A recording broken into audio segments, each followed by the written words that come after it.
आइए देखते हैं कि किस प्रकार हम इस प्रकार के दिए गए सर्किट से इक्विवेलेंट रेजिस्टेंस का मान आसानी से फाइंड कर सकते हैं।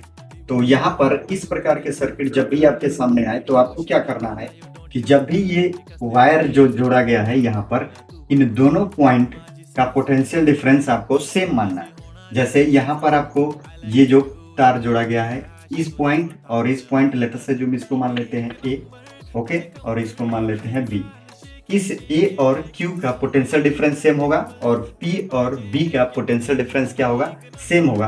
तो इस कॉन्सेप्ट के आधार पर हम इसका इक्विवेलेंट रेजिस्टेंस फाइंड कर सकते हैं।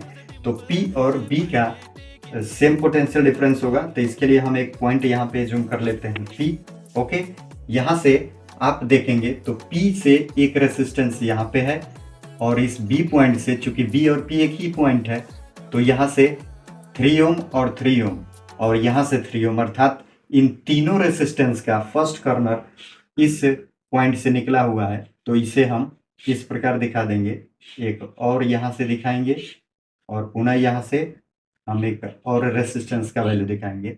पुनः एक दूसरा पॉइंट हम मानेंगे ए और क्यू, यहाँ का भी पोटेंशियल डिफरेंस क्या होगा, सेम होगा। तो यहाँ से हम देखेंगे इस ए पॉइंट से 2 रेजिस्टेंस कनेक्टेड है और इस क्यू पॉइंट से एक अन्य रेजिस्टेंस कनेक्टेड है। इसका मतलब कि इस P और A को अगर कोइंसाइड किया जाए तो इससे 3 रेजिस्टेंस निकला हुआ है। अर्थात ये जो पॉइंट होगा, ये पॉइंट हमारा कुछ इस प्रकार होगा Q, जहाँ से 3 ओम और ये भी 3 ओम और ये हो जाएगा कितना, 3 ओम। अब यहाँ से आप देखेंगे तो ये जो आपको सर्किट दिख रहा है, ये सर्किट में जो तीनों रेजिस्टेंस है वो किस में है, पैरेलल में है।